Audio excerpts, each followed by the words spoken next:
Hi అండి. అందరికి నమస్కారం. నేను మీ Venugopal Reddy from Josh innovations private limited, Josh overseas consultancy, Josh institute of foreign languages. ఈరోజు ఎస్ఆర్ఎం సిరీస్ మనం చేస్తూ ఉన్నాం. ఇందులో భాగంగా SRM university, Delhi NCR, Sonipat. ఇది 2013వ సంవత్సరంలో హర్యానా ప్రైవేట్ యూనివర్సిటీస్ యాక్ట్ కింద ఎస్టాబ్లిష్ అవ్వబడినటువంటి university. The location of the university is very important అండి. I will explain. Rajiv Gandhi education city. ఈ రాజీవ్ గాంధీ ఎడ్యుకేషన్ సిటీలో చాలా ప్రామినెంట్ ఇన్స్టిట్యూషన్స్ ఉన్నాయి. ఇందులో అత్యంత ముఖ్యమైనది OP Jindal university, Ashoka university, Rishihood university, Amity university, SRM Sonipat, world design university. ఈ రాజీవ్ గాంధీ ఎడ్యుకేషనల్ సిటీ అనేది earmarked for educational institutions. అంటే వీళ్ళు 99 ఇయర్స్ లీజ్ మీద మనకి ఎడ్యుకేషన్ ఇన్స్టిట్యూషన్స్ ఎస్టాబ్లిష్ చేయాలనుకున్నటువంటి వాళ్ళు ఎవరైతే ప్రీమియర్ పీపుల్ ఉన్నారో, అంటే ఎవడో అవలనాకుడికి పోయి ఎవడు పడితే వాడు అడిగితే ఏం ప్లేస్ ఇవ్వరు. వాళ్ళు ట్రాక్ రికార్డ్ చెక్ చేస్తారు. వాళ్ళు ఎడ్యుకేషన్కి ఏం కంట్రిబ్యూట్ చేశారు, లేకపోతే వాళ్ళ పర్టికులర్ డివిజన్లో ఏం కంట్రిబ్యూషన్ ఉంది, వాళ్ళ అల్యూమిని ఎవరు, బోర్డు ఎవరు, ఇవన్నీ చెక్ చేసి సెంట్రల్ గవర్నమెంట్ వీళ్ళకి ప్లేస్ అలాట్ చేసింది. చెత్తా బొత్తా ఇక్కడ ఏముండదు. భారతదేశంలో ఉన్నటువంటి డబ్బున్న బడాబాబులందరూ, ఎందుకంటే ఇప్పుడు అశోక యూనివర్సిటీ కానీ జిందాల్ యూనివర్సిటీ ఇవన్నీ కూడా సంవత్సరానికి 7 లక్షల రూపాయలు, 10 లక్షల రూపాయలు, అంటే 40 లక్షల రూపాయలు యావరేజ్ పెట్టుకు. పెద్ద యూనివర్సిటీస్ అండి. ఈ రాజీవ్ గాంధీ ఎడ్యుకేషన్ సిటీలో ఎస్టాబ్లిష్ చేయబడ్డాయి. ఇది దాదాపుగా 2500 ఎకరాల స్థలం. And many institutions are under construction. విద్యకు సంబంధించి భారతదేశంలో ఇదే అతిపెద్ద ఎడ్యుకేషన్ సిటీ. ఇంకా అక్కడక్కడ ఉన్నాయి చిన్న చిన్నవి అనమాట, 500 ఎకరాల్లో, 300 ఎకరాల్లో, ఓన్లీ నార్త్లో ఉన్నాయి. భారతదేశంలో సౌత్లో ఇలాంటి సిస్టమ్ అనేది ఇంతవరకు ఇప్పుడు చదువుకి మనం బాగా చదివేసుకుంటాం, అసలు సౌత్ వాళ్ళ ముందు నార్త్ వాళ్ళు ఎంత అని మనం అనుకుంటాం. వాళ్ళు దానికోసం ఇంట్రెస్టెడ్గా 2500 ఎకరాలని ఢిల్లీ ఎన్సీఆర్ రీజియన్లో కేవలం విద్యా సంస్థలని నెలకొల్పడానికి ప్రభుత్వం అలకాట్ చేయబడినటువంటి ప్లేస్లో వాళ్ళ రెప్యుటేషన్ బేసిస్ మీద ఇక్కడ ఎస్ఆర్ఎం సోనిపత్లో ఇది ప్రారంభించడం జరిగింది. దీనికి కూతవేటు దూరంలో, అంటే నియర్ బై యూనివర్సిటీస్ ఏమేమి చెప్పినా నేను, Ashoka university, OP Jindal university, ఇక్కడ నుంచి ఒక 3 కిలోమీటర్స్ దూరంలో దీనికి వరల్డ్ డిజైన్ యూనివర్సిటీ, ఇవన్నీ కూడా ఉన్నాయి. సెరీన్ ఎన్విరాన్మెంట్, చాలా కామ్గా ఉంటుంది, చాలా ప్రశాంతంగా ఉంటుంది. ఇంకొక సీక్రెట్ ఆఫ్ సోనిపత్ అనే క్యాంపస్లో ఆల్మోస్ట్ నిల్ డ్రగ్ కల్చర్ అనేది ఇక్కడ లేదు. సార్ మరి అన్ని కాలేజీలో డ్రగ్ కల్చర్ ఉందని చెప్తారు, మీరు ఎస్ఆర్ఎంలో లేదని చెప్తున్నారు, ఎందుకని? కారణం ఏంటి అంటే, ఎక్కడైతే బాగా డబ్బును బాబులందరూ ఒక దిక్కడికి చేరి హాస్టల్లో పిల్లలు ఉన్న చోట ఈ డ్రగ్ కల్చరు బాగా ప్రెవలెంట్ అవుతుందండి. కారణం ఏంటి అంటే, ఇక్కడ 2-3 మేనేజ్ చేస్తే వీడు మంచిగా డ్రగ్స్ కన్జ్యూమ్ చేయొచ్చు. సెక్యూరిటీ, వార్డన్, జస్ట్ ఆ రూమ్లో ఉన్నటువంటి 2-3 పిల్లలను కానీ అట్లా మేనేజ్ చేసుకున్నట్లయితే తప్పించుకొని తిరగచ్చు. ఎస్ఆర్ఎం సోనిపత్లో ఏం జరిగింది అంటే 90% పిల్లలు, 90 కాదు 95% పిల్లలు వీళ్ళందరూ కూడా పొద్దున్న లేసి కాలేజీకి వచ్చి కాలేజీ బస్సుల్లో సాయంత్రానికి ఇళ్ళకి చేరుకుంటారు. వీడు మంచిగా డ్రగ్ కొట్టి ఇంటికి పోయాడు అనుకోండి, వాళ్ళ అమ్మ బాబులు వేసి మంచిగా దంచుతారు అన్నట్టు, వేసి లోపలేసి, అందుకని మూసుకొని వస్తాడు కాలేజీ, సాయంత్రానికి ఇంటికి పోతారు. తల్లిదండ్రులు మనం అనుకుంటాం వాళ్ళు చదువుకోలేదు, మనల్ని ఏం పసిగట్టలేరు అనుకుంటారు. అమ్మ ఉంటుంది చూసినారు ఇంటో, వీడు ఏదైనా తేడా చేసిపోయిందంటే సాయంత్రానికి నాన్న చెవులు ఊదేస్తుంది, ఏమండి వీడు తేడాగా ఉన్నాడు, వీడు ఏదో పాడు పని చేసి వచ్చాడని చెప్పేసి టక్కన నాయన చెవులు పోయి ఊదేస్తుంది అనమాట. వీడికి పుంగి బజాయిస్తాడు, మూసుకొని కొంపలో పెట్టి వాడిని ఏదో ఒకటి చేస్తారు.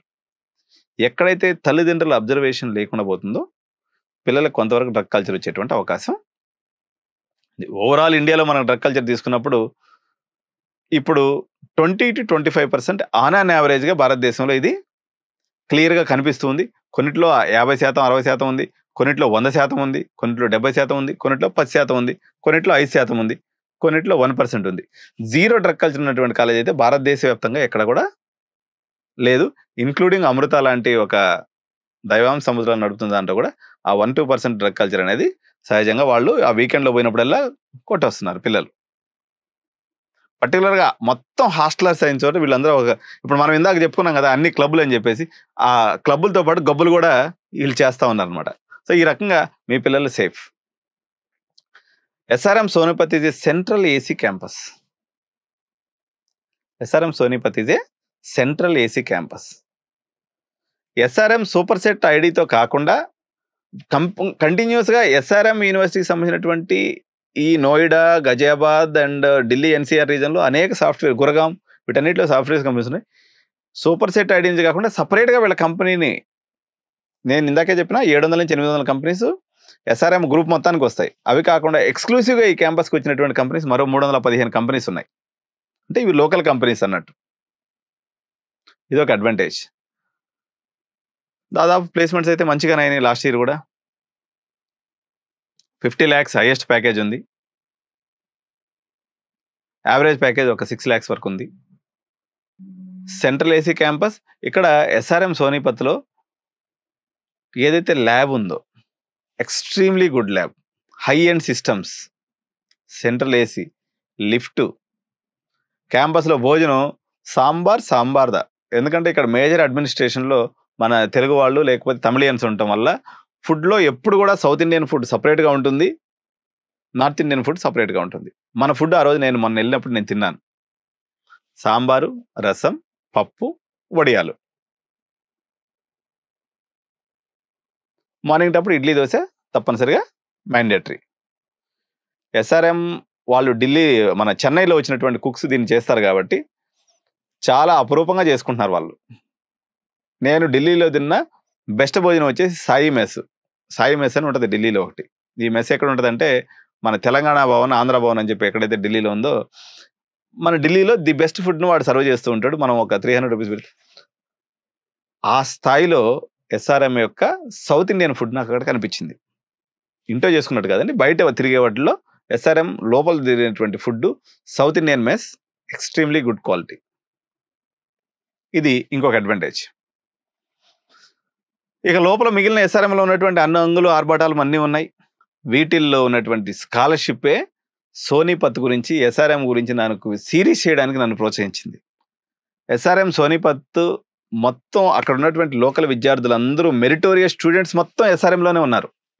SRM విసినిటీలో దాదాపు ఒక 60 కిలోమీటర్ల దూరంలో ఉన్నటువంటి మెరిటోరియస్ విద్యార్థులు మొత్తం కూడా SRMలో ఉన్నారు.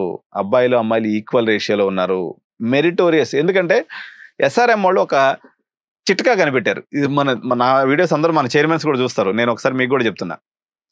SRM యొక్క సక్సెస్ ఫార్ములా ఏంటి అంటే మీరు పర్సంటేజ్ గాని ఇప్పుడు ఇక్కడ స్కాలర్‌షిప్ సిస్టమ్ ఉంది. మీరు కరెక్ట్‌గా స్కాలర్‌షిప్ మెయింటైన్ చేసుకోలేదనుకోండి. ఇక్కడ ఎప్పుడు కూడా ఫీ వేవర్ అనేది SRM గ్రూప్‌లో ఉండదండి. ఫీ వేవర్ ఉండదు. స్కాలర్‌షిప్స్ ఉంటాయి. స్కాలర్‌షిప్స్ అంటే అది మీ హక్కు. ఎందుకు? మీరు కష్టపడి చదివిన దానికి మీకు ఇస్తున్నటువంటి రివార్డ్ అది. It is not the fee waiver or discount. ఈ పేరుతో మనం ఎప్పుడు కూడా SRM ఇచ్చేటువంటి స్కాలర్‌షిప్‌ని చూడకూడదు. SRM స్కాలర్‌షిప్ అంటే మీకు వచ్చినటువంటి మార్క్స్‌కి SRM యాజ్ ఎన్ ఇన్‌స్టిట్యూషన్ మీకు ఇచ్చినటువంటి రివార్డ్ అన్నమాట ఇది. రివార్డ్‌ని మీరు పొందాలి అన్నట్లయితే మీరు ఆ కేపబిలిటీని కంటిన్యూ చేయాలి. అలా చేయకపోతే దాని యొక్క ప్రపోర్షనేట్‌లో మీ యొక్క స్కాలర్‌షిప్ అనేది మీకు తగ్గుతుంది. సో, SRM యొక్క స్కాలర్‌షిప్ గురించి నేను నెక్స్ట్ వీడియోలో చేస్తాను. మీరు ఇది చాలా ఇంపార్టెంట్ అండి. నేను చెప్తున్నాను కదా! శస్త్ర అని మీరు కొట్టుకుంటున్నారు. శస్త్ర వర్సెస్ SRM సోనిపత్. ఇదే నెక్స్ట్ వీడియో టాపిక్. మనం చూసేద్దాం. అందరూ సబ్స్క్రైబ్ చేయండి. వీడియోని లైక్ చేయండి.